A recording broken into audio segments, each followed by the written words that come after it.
예, 캔 파울러 선수 재계약 들어가 보도록 하겠습니다. 캔 파울러 선수도 재계약을 하면서 세인트루이스 블루스도 이제 결국은 기존의 체제를 결국 유지하는 느낌입니다. 뭐 기존의 체제를 유지한 팀들이 많은데 결국 이제 지난 시즌 성과가 좀 나왔기 때문에 이런 결정을 했다라는 거겠죠.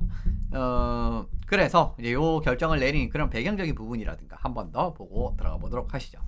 계약 조건은 이제 1830만 달러의 3년 계약입니다. 연평균 610만 달러고요. 뭐 전반적으로는 그냥 이제 무난한 수준으로 계약을 하지 않았는가라고 보고 있습니다.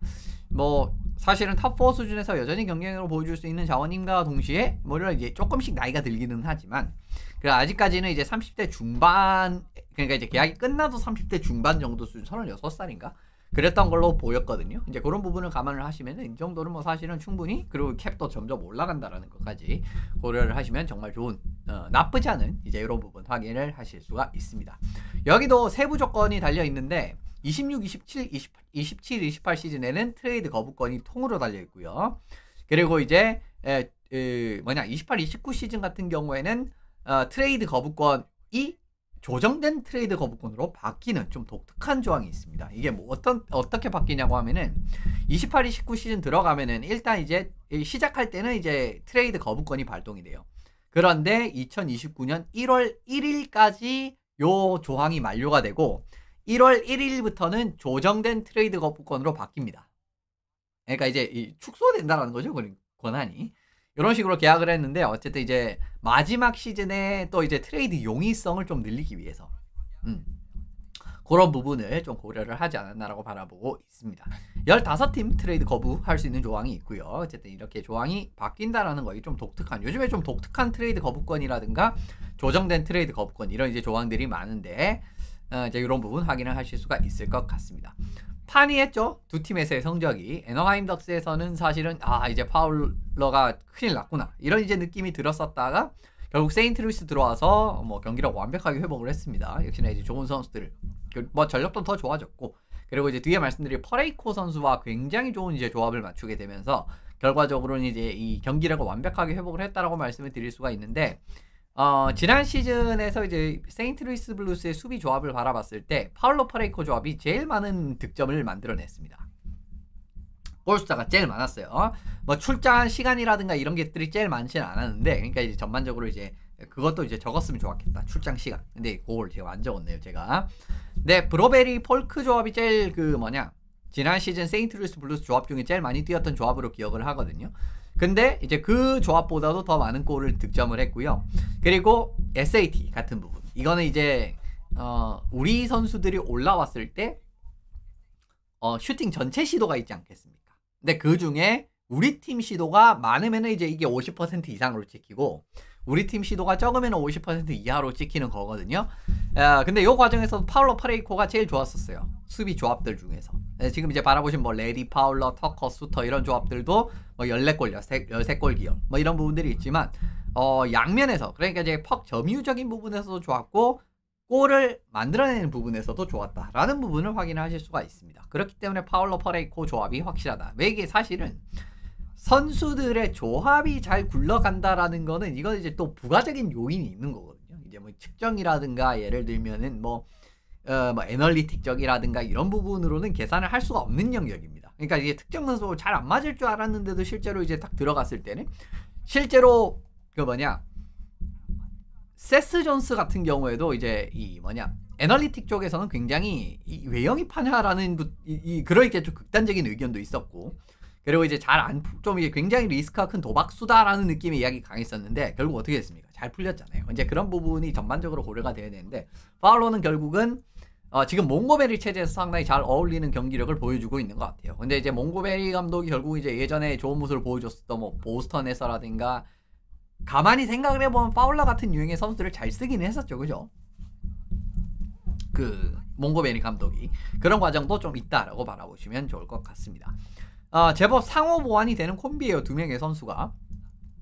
파울러 같은 경우에는 탑 스피드가 그렇게 빠르지도 않고, 사실 스케이팅 게임이 그렇게 좋은 편은 아니거든요, 파울러는. 근데 퍼레이코는 이제 스케이팅 게임이 별로 안 좋아 보이는데 굉장히 빠르고, 덩치에 비해서 굉장히 빠르죠, 지금 탑 스피드 같은 경우에도. 그리고 이제 32km 이상 가속 같은 경우 130회에 실질했기 때문에 이게 수비수 중에서 상위 2% 수준이거든요. 이런 그림이기 때문에 이 둘이 굉장히 잘 상호 보완이 되는 그런 느낌이에요. 그러니까 이제 파울러가 피지컬이 아주 안 좋은 선수는 아니지만은 퍼레이코는 피지컬이 매우 좋은 선수잖아요.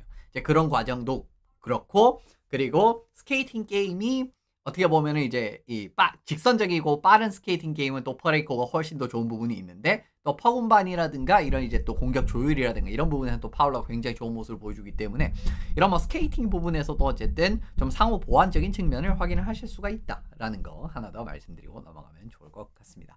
지난 시즌 전에 나왔던 문제가 결국 이제 크루그 선수가 빠졌다라는 거였잖아요. 이제 토리 크루그 선수가 결국은 이제 부상으로 빠지게 되면서 시즌 아웃, 그리고 선수 생명도 이제 좀 위태로워지는 부분인데, 크루그 선수가 사실 세인트루이스에서 이제 경기당 0.09골, 0.49 어시스트를 했는데, 파울러 선수가 오자마자 0.18골, 0.53 어시스트이기 때문에 크루그 선수의 빈자리를 확실하게 메우는 그런 경기력이 나오게 됐습니다. 물론 이제 파울러 선수는 경기 수가 몇 경기 없어서 조금 더 누적치를 바라봐야 되겠습니다만, 어쨌든 이제 지난 시즌에 이렇게 절반 이상의 경기를 살펴보시더라도 좋은 모습이 나왔지 않습니까? 이 과정에서 벌어주면 좋을 것 같고요. 계약의 이유는 역시나 지난 시즌에 가능성을 보여줬던 경쟁력을 전반적으로 유지하겠다라는 겁니다. 결국은 1라인, 2라인급으로 활약했던 파울러, 퍼레이코 조합을 계속 유지를 하겠다라는 거고요. 폴크, 브로베리까지 있기 때문에 지금 1, 2라인 수비진을 시즌 끝까지, 올해 같은 경우에는 이제 시즌 중간부터가 아니라 시즌 시작부터 끝까지 가동을 하면서 굉장히 좋은 결과를 기대가 가능한 그런 상황이라고 말씀을 드릴 수가 있을 것 같습니다. 그래서 일단 이제 올 시즌 같은 경우에는 이제 작년에도 이제 뭐 사실 세인트루이스 블루스가 생각을 해보시면은 중후반기부터 굉장히 또 좋은 페이스가 나오지 않았습니까? 이제 그런 부분을 시즌 초반부터 기대를 하는 것 같아요. 지금 이제 계약 상황 같은 경우에는 이런 느낌인데, 크루그 선수는 이제 사실상 이제 선수 생활을 테니까 이제 요게 아쉽지만은 요 계약은 좀 빠지는 계약이 될 것 같기는 하고요. 일단 폴크 선수 2년 남았고, 브로벨이 뭐 내년에 무조건 재계약을 하겠죠. 일단 파울러 선수가 3년 재계약이 더 들어간 상황이기 때문에 그죠. 애너하임에서 지금 두 번째로 계약 기간이 많이 남은 선수가 되게 됐습니다. 앞으로 이제 브로벨이가 이제 그 자리를 이제 넘버 원의 자리를 차지하는 게 이제 얼마 남지 않았겠습니다만은, 어쨌든 그 부분 말씀을 드리게 되고, 뭐 폴크는 이제 뭐 올해 끝나고 내년 계약 끝나면 어떤 결정할지 좀 궁금하긴 하네요. 뭐 워낙 나이도 많고 하기 때문에 그건 좀 지켜봐야 될 것 같습니다만, 어쨌든 지금 바라보시듯이 폴크, 퍼레이코, 브로베리, 파울러, 적어도 이제 한 2시즌 정도는, 왜 2시즌이라고 말씀드리냐고 하면 사실 이제 브로베리를 내줄 가능성이 거의 없기 때문입니다. 그 부분에서 최소 2시즌 정도는 보실 수 있지 않나, 올 시즌 다음 시즌까지. 그래서 만약에 이제 올 시즌에 이제 뭐 성적이 좀 잘 난다 하면은 뭐 내년에도 가는 거고요. 근데 이제 올 시즌, 내년 시즌 해봤는데 결국 좀 될랑말랑 안 된다 싶으면 또 이제 좀 바꾸겠죠, 그죠? 이제 그런 부분 확인을 하실 수가 있습니다. 그리고 또 하나의 강점은 역시나 좌우 밸런스.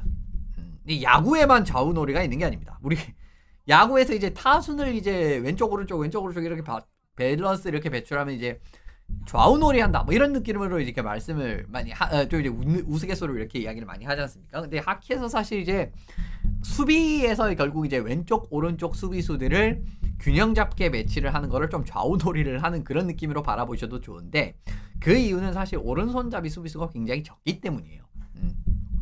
숫자가 굉장히 적기 때문이고, 이제 정말 좋은 이제 오른손잡이 수비수가 또 적습니다. 근데 이제 꽤 경쟁력이 있는 편이죠. 세인트루이스 블루스 같은 경우에 당장 1, 2라인 같은 경우도 퍼레이코, 폴크 정도면은 이제 무난하게 굉장히 경쟁력 있는 오른손잡이 페어 아니겠습니까? 거기에다가 이번에 영입한 로건 마유도 있고, 이제 이 한 자리를 결국 이제 터커 선수가 들어오지 않을까 싶은데, 결국 이제 이런 과정에서도 이제 좌우 밸런스 자체는 뭐 무난하게 잘 잡히는, 심지어 3라인까지도 좌우 밸런스를 잡자고 하면 잡을 수 있고요. 여기에다가 플러스 이제 매슈 캐슬 선수까지 이제 더 들어가게 되면 오른손잡이를 4명을 기용할 수도 있습니다. 근데 이제 결국 이제 올 시즌 지켜볼 부분은요, 탑4는 뭐 괜찮습니다. 그죠? 뭐 아까 이제 뭐 성과도 잘 나왔고 체제도 이제 잘 녹아드는 그런 모습이 나왔는데, 3라인 수비군이 지금 딱 요렇게 3명인데 조금 애매하죠. 그죠? 좀 애매합니다. 조금 애매해요. 왜냐면 이제 작년에 어쨌든 수터 선수가 이제 뛰게 되면서 결국은 이제 수터가 3라인에서 많이 뛰고 하는 그림들이 있었지만, 어쨌든 이제 지금 물론 이제 젊은 선수들이 이제 이만큼 올라왔다라고 생각을 해서도 있겠지만, 결국 올해 베테랑 선수들이 좀 빠졌잖아요. 그죠? 누구냐? 닉 레디 선수도 결국은 이제 이 셀러리 캡 덤프 같은 느낌으로 트레이드로 내보냈고, 그리고 라이언 수터도 결국 재계약을 안 했단 말입니다. 그 과정에서 이제 3라인 후보군이 요렇게 3명인데, 이 세 명은 뭐 리그의 경력이 엄청나게 많지도 않고 아직까지 리그에서 확실한 자원이라고 100% 검증이 됐다라고 보기엔 좀 애매한 측면도 있기 때문에 과연 이 3라인의 이 약간 괴리감, 그리고 지금 이제 캡도 별로 없거든요. 지금 이제 추가적으로 영입할 수 있는 캡 자체는 아직까지 없는 상황이에요. 그런 그림이니까 과연 이제 블루스의 3라인 수비진이 앞으로 어떻게 굴러갈지 그 부분 한번 앞으로 체크를 해보시면 좋을 것 같습니다.